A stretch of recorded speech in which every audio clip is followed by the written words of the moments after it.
할렐루야, 주님을 찬양합니다. 날씨가 많이 풀어졌어요.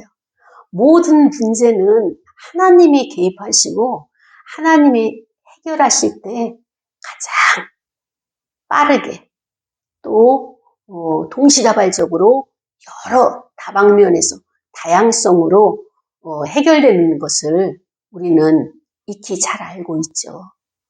지난 겨울에 많은 분들이 힘들어하고 또 질병으로 인해 가지고 추위로 인해서 오는 것들이 얼마나 많이 있습니까? 신경의 근육이 이제 뭉치거나 아니면 뼈가, 저는 우리의 가지고 있는 골절, 이 뼈들이 그렇게 날씨에 민감한 줄 몰랐어요. 근데 어떻게 알았느냐? 기도해달라고 요청하시는 분들이 많은 것을 보면서 날씨가 추우면 허리 관절이나 무릎 관절이나 손 마디마디 이런 관절들이 굉장히 민감하게 통증을 가져오는구나. 통증에 대한 호소를 하시는 것을 보면서 이렇게 날씨가 중요하고 그냥 우리는 매일 또 수시로 사계절 바뀌는 일기와 그 다음에 계절과 그 날씨들을 그냥 신경 안 쓰고 고마워하지 않고 당연히 그냥 적응만 했잖아요. 그런데 지난 겨울을 계속 돌아보면서 참 많이 허리가 아파서 또 무릎이 아파서 또 고관절 때문에 이 손 마디마디 이것으로 인해 가지고 기도 요청을 하시는 분들이 꽤 있으셨어요. 그래서 우리에게 하나님께서는 필요를 공급하시는구나. 모두에게, 선인이나 악인에게나 차별하지 아니하시고 공급하시는 그 하나님의 광대하심에 참 감사를 드렸던 한 주간이었습니다. 저는 하나님의 은혜 또 하나님의 사랑 이런 것을 어떨 때 느끼는가 하면 일상생활 가운데 어떨 때 느끼는가 하면요. 식사를 할 때요. 식사할 때 식기도를 하잖아요. 하나님 일용할 양식을 주시고 그리고 이 양식이 나의 식탁에 와서 나의 먹거리가 되어지고 그 다음에 나를 위해서 하나님이 공급하셨고 이를 준비하시는 과정들이 눈에 이렇게 보이면서 얼마나 많은 수고와 애씀과 이 성실하심으로 하나님이 감당하셨기 때문에 저의 식탁에까지 오게 된 거죠. 이런 과정들이 보이는 거예요. 씨앗이 심어가지고 그것이 쌀이 되고 그 다음에 또 곡식이 되고 그 다음에 채소가 또 쌀이 나가지고 자라게 되고 그것이 시장으로 와서 또 나의 손에 와서 그것을 또 준비하고 이 모든 것들이 과정들이 하나님의 역사심이 없이는 하나님의 공급하심이 없이는 먹을 수가 없는 건데 날씨가 하나가 맞춰주지 않다. 그 다음에 또 이렇게 공급하는 그 교통수단이 이게 채워지지 않는다 하면은 우리는 그 먹거리를 취할 수가 없는 거예요. 그럼에도 불구하고 때마다 끼마다 끊이지 않고 계속적으로 공급되어지는 이것을 보면서 하나님이 참 성실하신 분이시구나. 나라고 하는 사람을 위해서 그 하나님께서 일을 하시는 거잖아요. 날씨도 관리하시고 그 다음에 또 농부도 그 다음에 또 씨를 뿌리고 자라게 하고 물 주고 수확하여서 어떻게 보면은 하나의 돈벌이라고 생각하는데 여러분 돈벌이로 인해 가지고 이것을 이렇게 수고와 애씀과 땀 흘리는 것을 할 수 있겠습니까? 일단 우리는 자기가 좋아하는 것을 해야 되는 거예요. 내가 어느 직장에 가고 어떤 과를 선택을 해가지고 돈을 많이 벌어서 부유하게 살리라. 남에게 손 벌리고 꿇어다니지 않는 인생을 살리라. 중요해요. 중요한데 무엇이 중요한가?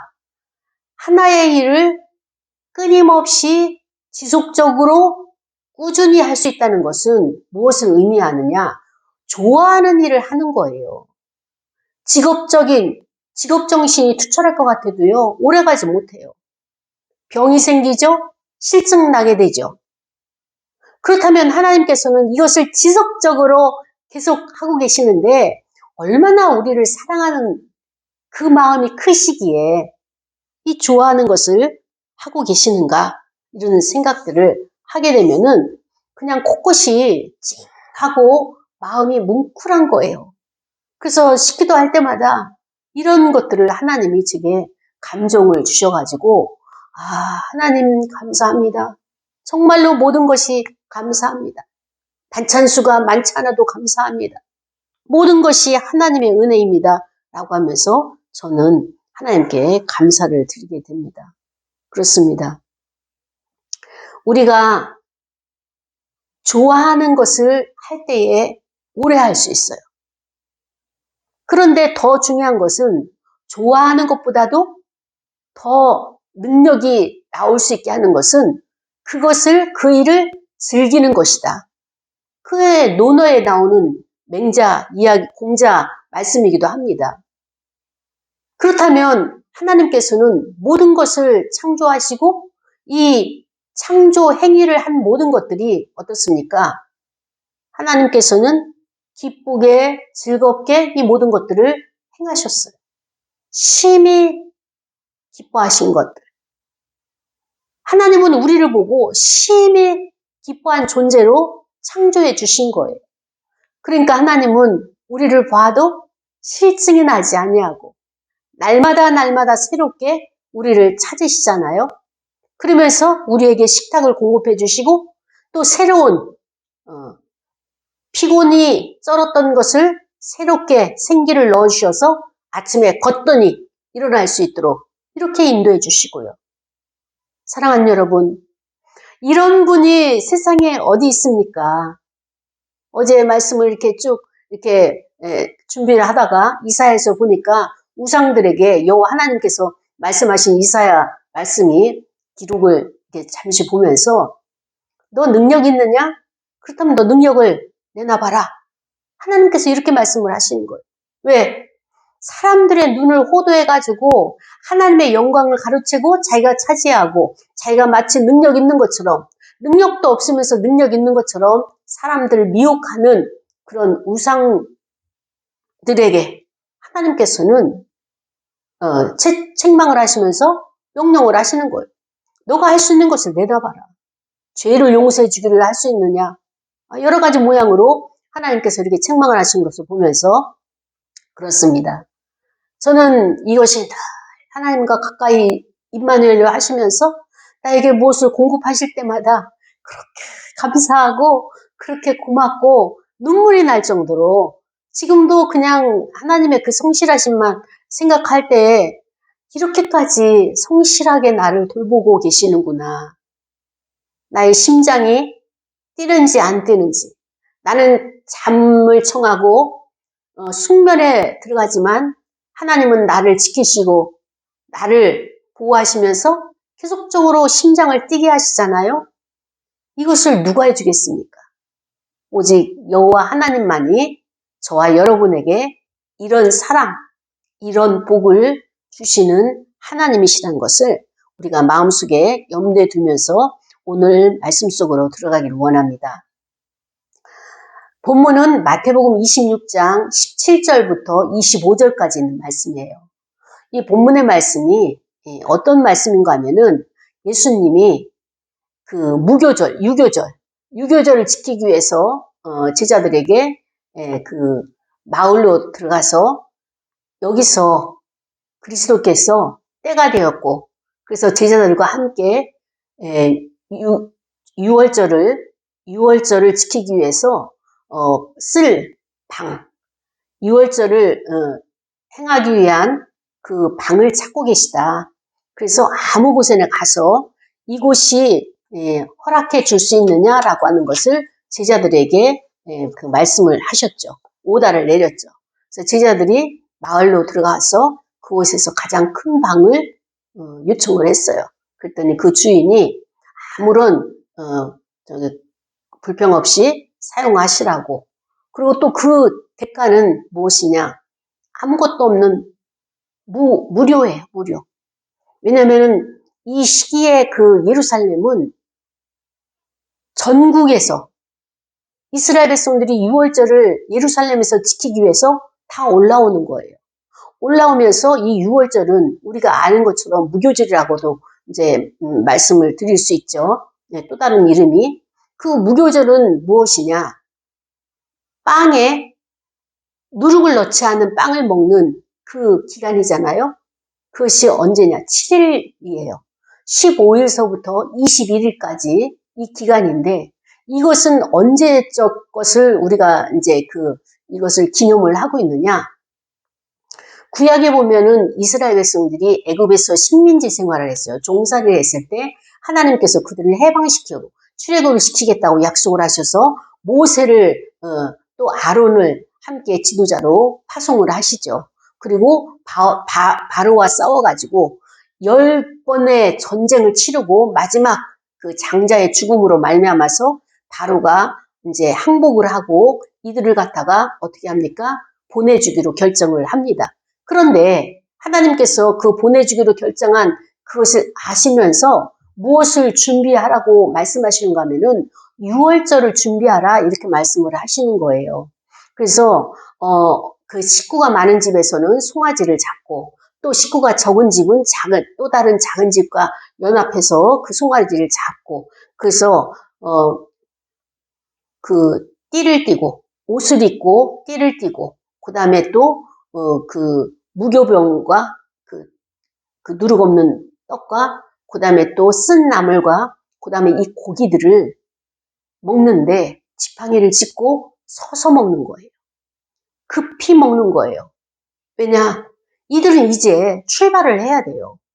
더 이상 이 애굽에 1초라도 머물러 있어서는 안 되고 출발을 해야 되는 경각간에 일어나는 짧은 시간에 일어나는 일들이기 때문에 하나님께서 이렇게 요청을 하셨습니다. 그리고 6월절을 지키기 위해서 그 양을 잡았다면 문설주 좌우 인방에 이것을 표로 이렇게 그 페인트처럼 이렇게 칠하라.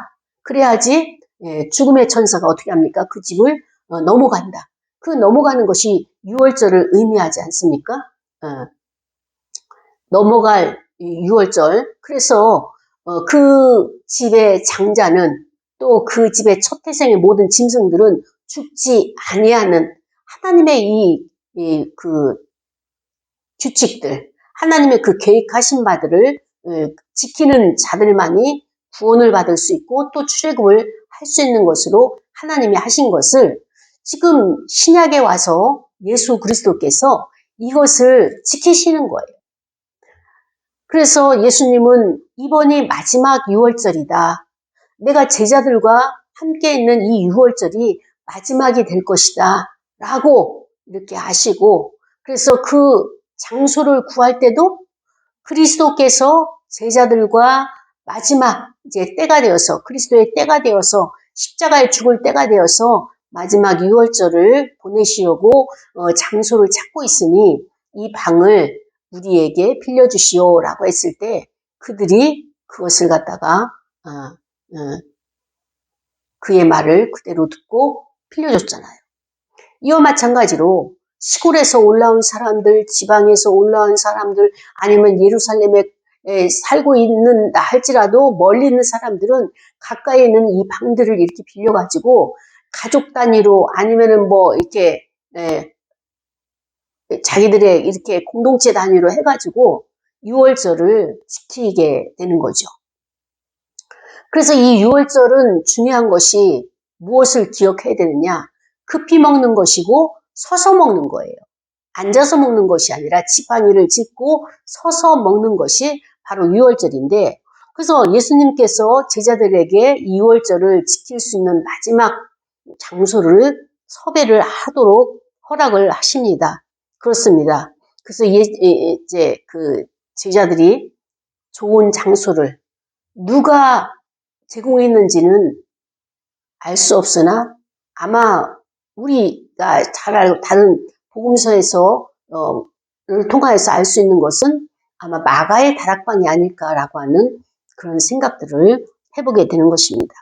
그때 예수님께서 이제 포도주와 그 다음에 또 이런 무교병과 이런 것을 나눠주시면서 예수님이 불현듯 이런 말씀을 하시는 거예요.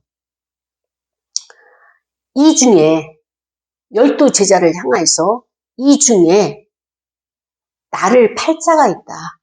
나를 팔아버릴 자, 팔아서 넘길 자가 있다. 이렇게 말씀을 하시는 거예요. 너희 중에 한 사람이 나를 팔리라. 이렇게. 제자들과 예수님은 지금 만찬을 준비하기 위해서 굉장히 집중하고 그 다음에 기쁘고 즐거운 마음으로 지금 준비를 하고 있는데 예수님의 말씀하심은 무엇이냐? 이 중에서 나를 팔아버릴 자가 있다. 이 말씀을 듣고 제자들은 그때부터 걱정을 하게 되는 거예요. 근심을 하게 되는 거예요. 그리고 불안해지는 거예요. 그러면서 한 사람씩 나는 아니지요. 예수님이 뭔가 보시는 게 있으니까. 뭔가 보시는 게 있으니까 나는 아니지요. 나는 아니겠지요. 나는 하면서 제자들이 예수님에게 확인받는 거예요. 그때 예수님께서 말씀은 없으셨지만 제자들은 예수님의 눈과 마주치면서 주님, 내니까? 접니까? 제가 그럴 대상인가요? 라고 얼마나 심각하게 예수님의 답변을 기다렸겠습니까? 그리고 마지막에 유다도, 가룟 유다도 내니까? 예수님에게 질문했을 때 예수님께서 말씀하시는 거예요. 유다가 랍비요, 나는 아니겠지요. 그때 내가 말하였다. 너의 말이 지금 참말이다. 그래서 너는 나를 팔 자다. 팔아버릴 자다. 나를 배반할 자다. 이렇게 예수님께서 적나라하게 직면을 시키는 이 광경들이 있는 것을 보게 되는 것입니다. 여러분, 시편 1편에 보면은 복 있는 사람과 악인에 대해서 구분을 해 놓았습니다. 복 있는 사람은 악인의 길을 쫓지 아니하고 죄인의 길에 서지 아니하며 오직 여호와의 율법을 주야로 묵상하는 자로다. 이렇게 복 있는 사람의 그 정의처럼 말씀을 기록해 놓으셨는데요. 그렇습니다. 세상에서의 복 있는 사람과 그리스도 안에서의 복 있는 사람은 어떻습니까? 차이가 있을까요? 없을까요? 분명한 차이가 있는 거예요. 그리스도 안에서의 복 있는 사람은 어떤 자입니까? 하나님의 말씀을 주야로 묵상하는 자. 주야라고 하는 것은 낮도 있고 밤도 있는 거예요. 나의 인생에 나의 생활이 밝을 때도 있고 나의 생활이 어두울 때, 슬픔의 때, 고통의 때, 문제가 해결 안 돼서 압박을 받을 때, 억압을 받을 때 이런 시기들이 있단 말이죠. 그럼에도 불구하고 복 있는 사람은 행복한 사람이란 거예요. 행복한 사람. 그것을 거기에 반응하고 거기에 취해서 하나님의 은혜와 하나님의 사랑을 잊어버리는 자가 아니라 심지가 견고하여서 흔들리지 않는 거예요. 그리스도 안에 있어서의 복 있는 사람은 하나님의 말씀을 나로 하여금 전달할 수 있는 말씀의 전달자가 되는 것이 그것이 바로 하나님께서 원하시는 사명의 길이라는 것을 알기 때문에 어떻습니까? 축복의 통로가 나로 인해서 이어지기를 원하는 그래서 하나님의 말씀을 묵상하면서 그 말씀에 받은 은혜와 그 다음에 내 하나님을 경험한 모든 것들을 전달하고 그 전달이 또 다시 이 승계가 되어지는 이런 삶을 살아가는 자가 바로 축복을 받은 복 있는 사람의 첫 번째 유형이라면 두 번째 유형은 무엇이냐? 이들은 시절을 쫓아 과실을 맺기 때문에 어디를 가든지 항상 어디에 있습니까? 물가에 있는 거예요. 바람이 불고 또 때로는 창수가 나고 더 위험한 것은 무엇입니까? 더운 바람, 사막의 더운 바람, 비가 내리지 않아서 나무가 다 말라버리고 뿌리까지 다 말라버리는 이런 상황에 있음에도 불구하고 하나님께서 그 사람에게, 그 나무에게 무엇을 주느냐? 상황이 어떠하든지 간에 흔들리지 않는다는 거예요. 그러면 상황이 흔들리지 않는 상황은 우리에게 무엇이냐? 주야로 묵상할 수 있는 말씀이 있다는 거예요. 말씀을 가까이 하는 자에게는 영혼의 문제가 해결되고 말씀을 가까이 하는 자에게는 하나님으로 인하여서 힘을 얻게 되고 말씀을 가까이 하는 자에게는 어떻습니까? 생수의 강이 흐르는 것처럼 목마르지 않다는 것을 시편의 기자가 말씀해 주고 있는 것처럼 시편에서 또 축복의 세 가지 측면에서 마지막 세 가지는 무엇입니까? 이렇게 말씀을 주야로 묵상하는 사람들은 어떤 일을 하든지 형통하게 된다고 하는 것이 여호와의 말씀인 것입니다. 무슨 일을 하든지 형통하게 된다. 그러나 악인은 어떻습니까? 그렇지 아니하며 복 있는 자와 악인의 차이가 분명하게 구분되어 있어요. 어떻게 보면은 너무 선과 악을 구별해 놓는 거 아니냐 이렇게 말할 수도 있지만 그러나 말씀은 어떻습니까? 말씀을 따르는 자에게는 하나님의 복을 하나님께서 보호하시는 하나님께서 약속하신 언약을 지켜주시겠다고 하는 그 약속들이에요. 말씀을 깨닫지 못하고 묵상하지 아니해서 의지하지 않고 인지하지 않아서 자기의 인생에 있어서 시험거리를 불러들이고 또 하나님 앞에 충성해야 될 마땅한 역할을 맡았음에도 불구하고 불충성하여서 이 모든 것들이 자신을 괴롭히는 가시와 엉겅퀴처럼 이렇게 바람에 나는 겨와 같이 나의 생활을, 나의 인생을, 나의 습관을 이렇게 공격해오는 것들이 우리가 허용해서는 안 될 범위라는 것을 말씀을 통하여서 알게 해주신 것입니다. 사랑하는 여러분, 그리스도 안에서의 축복이 이러한 것이라면 그리스도의 밖에 우리 사회, 세상에서의 축복은 무엇입니까? 세상에서의 복은 무엇입니까? 아마 저들은 명예를 구하고 권력을 구하고 돈을 구하고 또 쾌락을 구하고 또 인기를 구하고 여러 가지 이렇게 세상의 것들의 서열을 가지고 구하겠지만 그러나 그러한 것들은 소망이 없는 것들이에요. 그렇기 때문에 날아가는 거예요. 내 곁에 잠시 머물러서 또 어떨 때는 잠시도 머물지 않고 그냥 통과되고 없어지는 재물을 위해서 그 많은 시간을 투자하고 노력하고 스펙을 쌓았지만 결국에는 그 재물이 나를 그냥 넘어뜨리게 한다거나 또 나를 통하여서 그냥 건너뛴다거나 이런 것들은 내가 할 수 있는, 내가 붙잡을 수 있는 영역이 아니라는 것을 말씀은 우리에게 가르쳐주고 있는 것입니다.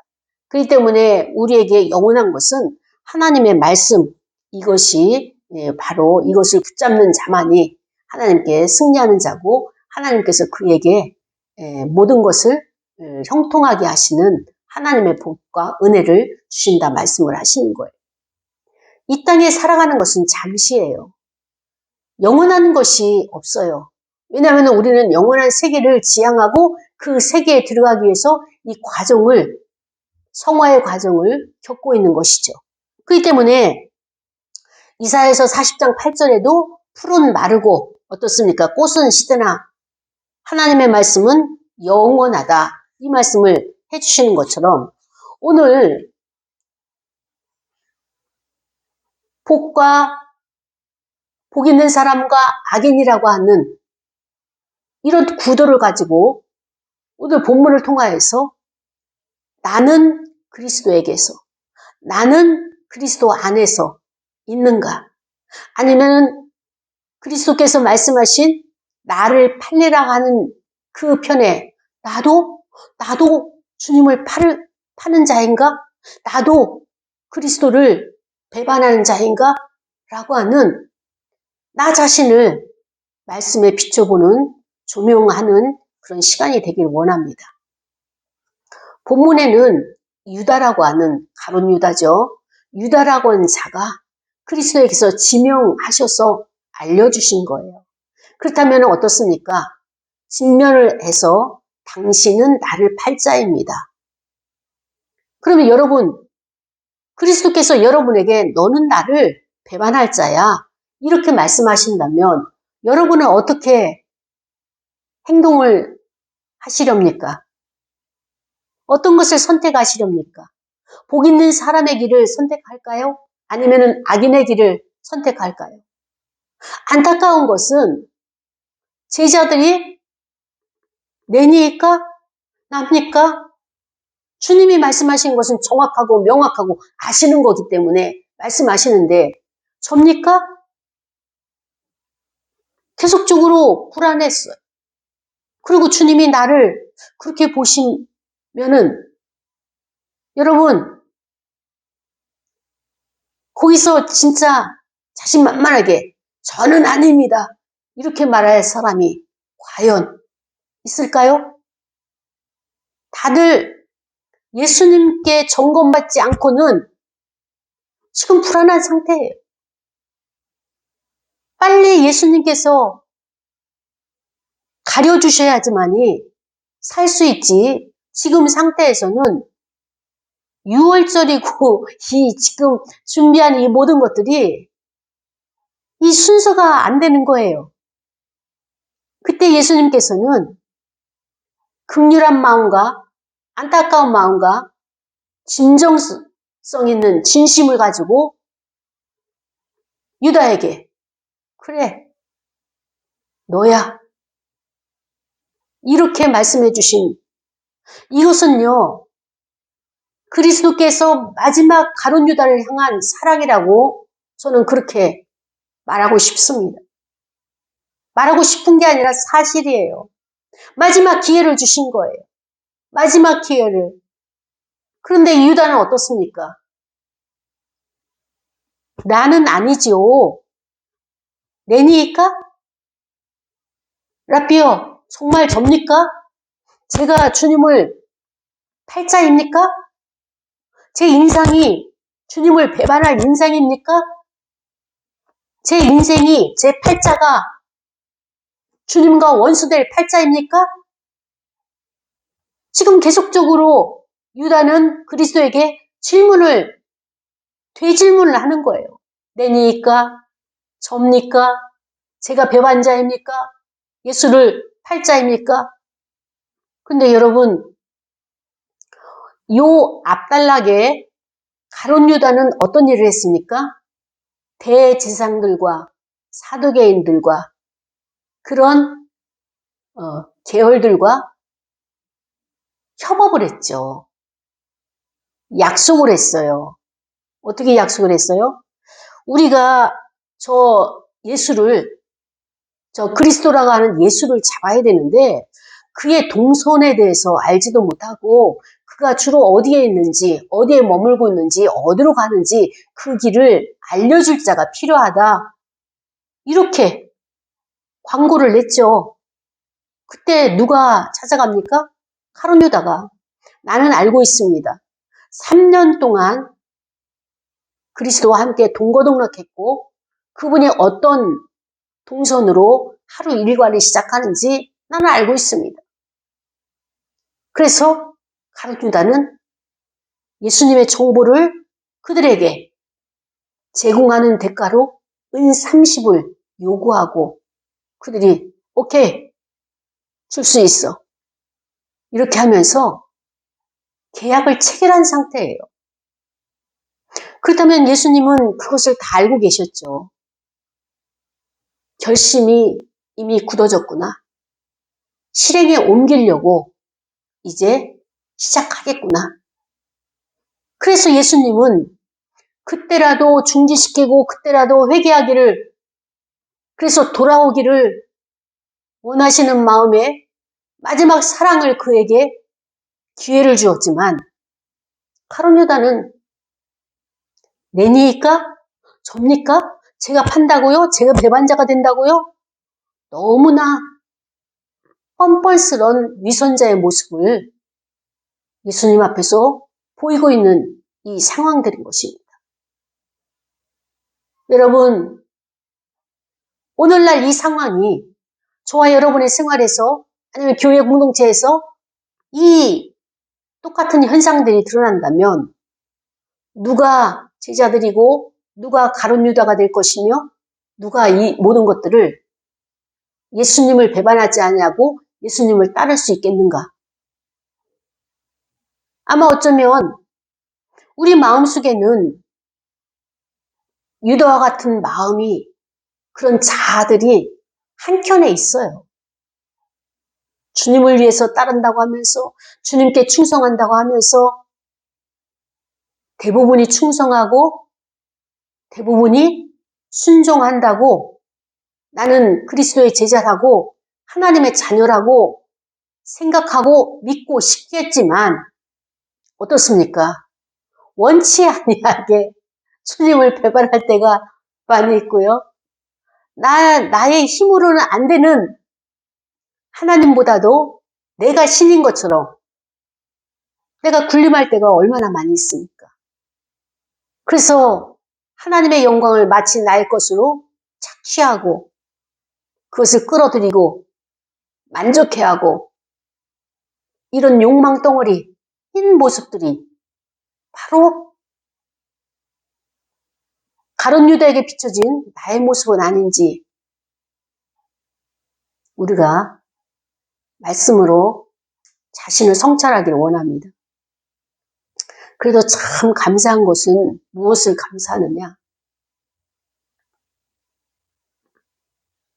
제자들이 예수님의 그 한마디 말씀에 내니까? 접니까? 접니까? 제자들이 가룟 유다를 알 수 있을까요? 없을까요? 분명히 알 수 있어요. 왜냐하면은 금계를 맡고 있잖아요. 회계를 맡고 있잖아요.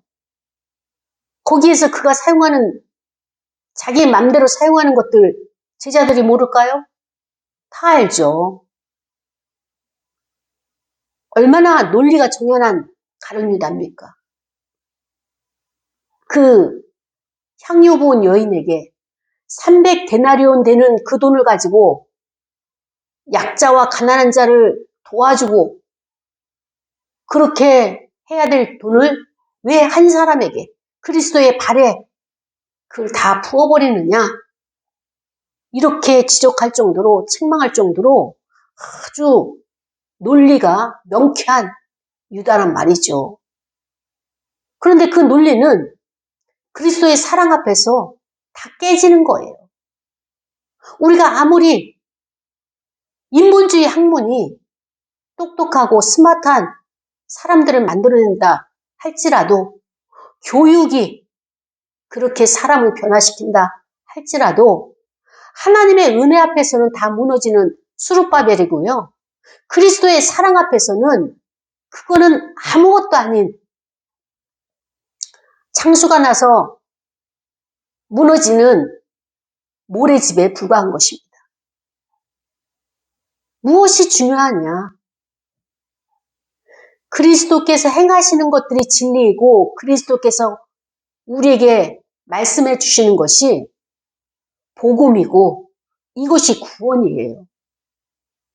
그런데 사람들은 돈 있는 곳에 사람들의 관심이 많아요. 돈에 연관된 사람들이 인기가 많아요. 왜? 거기서 뭔가 좀 얻을 수 있을 것 같고, 뭐 얻음으로 말미암아서 나에게 유익이 될 것 같기 때문에 사회에서도 마찬가지고 교회 안에서도 마찬가지인데 제자들은 내니까 남니까 자기를 성찰하고 자기 자신을 반추하고 여기에 급급해요. 제자들 입장에서는 저 유다 아닙니까? 저 유다죠? 유다. 이렇게 말할 수 있을 법도 한데 예수님의 제자들은 그리스도의 인격을 닮아서 유다라고 말하지 않고 유다라고 지칭하지 아니하고 그 지칭한 자를 자기라고 나를 성찰하는 이 상태까지 그리스도에게서 훈련받은 모습을 보게 되는 것입니다. 사랑하는 여러분, 우리가 살아가는 세상은 다 거울과 같아요. 하나님께서 천지 만물을 통하여서 교훈을 삼아 주신다고, 교훈을 삼는다고 이렇게 말씀을 해 주시잖아요. 저도 지난주일에 이렇게 여러 이제 목사님들을 만나서 모임을 진행하고 제 마음 가운데 계속 이렇게 되돌아보게 하는, 떠오르게 하고 또 곱씹게 하고 또 그 사건이 유쾌하지 않고 이런 감정들이 올라오는 시간들이 있었습니다. 그래서 제가 그것을 계속적으로 분석을 했죠. 많은 사람들은 이러한 사건이 자기 안에서 올라오게 되면 부인하라, 그 다음에 흘려보내라 이렇게 이야기를 하는데 부인하고 흘려보낸다는 의미는 무엇을 뜻하느냐? 그것을 분석해 보는 거예요. 관찰해 보는 거예요. 내가 왜 저 사건에 의해 가지고 화를 내고 있지? 내가 왜 저 말에 내가 지금 대적을 하고 있지? 그래서 저 자신을 보니까 괜히 제가 부당하게 그들에 의해서 이용당하는 것 같고, 아니 가르치려고 하는데 가르침은 받지 않고 제가 은퇴하고 나면 그때부터 하겠다는 거예요. 있을 동안에는 목사님이 하라는 거예요. 이런 것을 저에게 다시 되받아치는 이 모습을 보면서 제가 몹시 불쾌했어요. 그러면서 그것을 분석하고 또 관찰하고 내가 왜 그것으로 인해서 마음이 편치 않는지, 상함까지는 아니더라도 편치 않는지를 보니까 바로 그 모습이 나의 모습이고 내가 그를 수용하고 품어야 되는 그런 상태에 있더라고요. 왜냐하면 지도자라고 하는 것은 일단 품어야 돼요. 수용을 해야 돼요. 그리고 한 발짝 그 여유를 가지고 생각을 하니까 보니까 저분들은 그래도 제가 나름대로 지도자라고 생각하니까 저에게 그것을 호소하는 것이지 누구에게 그것을 맡기겠어요. 이런 생각을 하니까 저는 그들이 세워지지가 않아서 빨리 세워가지고 또 이제 그 각자의 활동을 할 수 있도록 그 능력 사역을 할 수 있도록 이렇게 생각을 했는데 저의 생각이 조급했구나. 저의 생각이 짧았구나 라고 하는 것을 깨닫는 시간이 하나님께서 주셨습니다. 마찬가지로 지금 예수님은 기회를 주셨어요. 가룟 유다에게 돌아와라. 너 지금이라도 늦지 않았으니까 회개해라. 고백해라. 말씀을 주셨는데 이 유다는 고민하고 그 자리를 뛰쳐나가는 거예요. 이렇게까지 가르쳐주고 이렇게까지 그를 설득하고 이렇게까지 기회를 주는데 안 들으려고 하고 모르쇠 하고 이런 것을 어떻게 해야 됩니까? 그래서 제가 그것을 보면서 영적인 귀머거리구나. 또 영적인 소경이구나. 어찌됐든 모든 것을 다 갖다 붙여도 이 기회를 좀 살리지. 이 정말 마지막 기회, 그의 인생에서도 마지막이고 예수님의 사랑에 있어서도 마지막인데 왜 그것을 거부하고 떠나갔을까? 왜 등을 돌렸을까? 라고 하는 것을 보면서 그렇습니다. 이 말씀은 스가랴서에서부터 예언이 되어 있죠. 구약에. 그래서 예수님을 파는 자, 주를 팔아버리는 자.